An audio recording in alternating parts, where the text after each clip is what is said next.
MashaAllah, that's very interesting. My sister, I want to tell you something. It's easy to say things. I know of two opinions. I know of two scholarly opinions.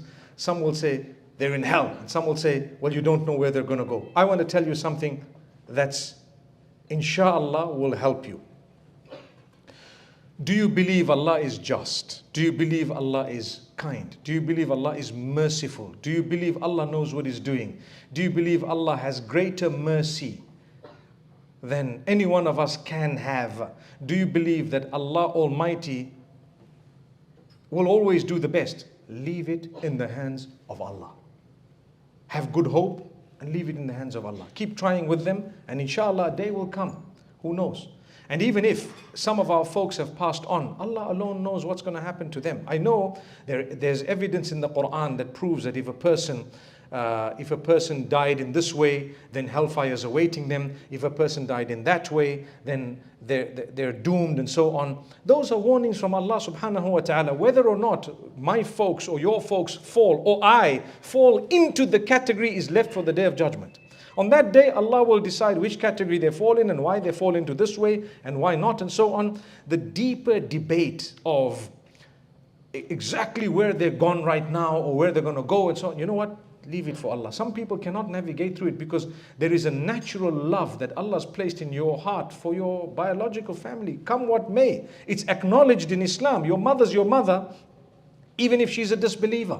She's your mother. Your father's your father, even if he's a disbeliever. Yes, if he is harming you, you need to save yourself. But that would be true even if he's a Muslim and he's harming you. So there is that love. For me to just come to you and swipe at you and tell you, listen, he's in hell. That's it.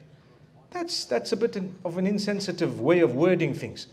In fact, I'd rather be truthful to myself and tell you, let's leave it to the owner of the Day of Judgment to judge.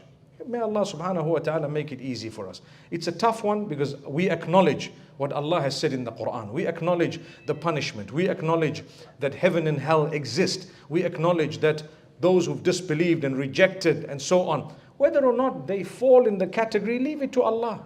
Leave it to Allah. Today we have people easily telling guys like me, this guy's a kafir. I've seen the other day someone says this guy's a kafir. And I just laugh it off because you know what? We're beyond the point where we're affected by people's little comments, you know.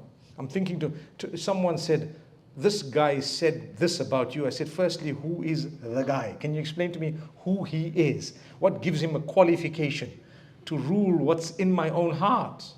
I mean, what gives you a qualification to decide what's in my heart? So if you don't have a qualification to decide what's in my heart, how can any one of us decide what's in the hearts of another person? Who knows? Who knows? Allah alone knows. It's a tough one, my sister. May Allah make it easy for you and grant goodness and ease. And may Allah subhanahu wa ta'ala guide your folks to the straightest path. And may Allah Almighty make them closer to Allah than you and I. Ameen.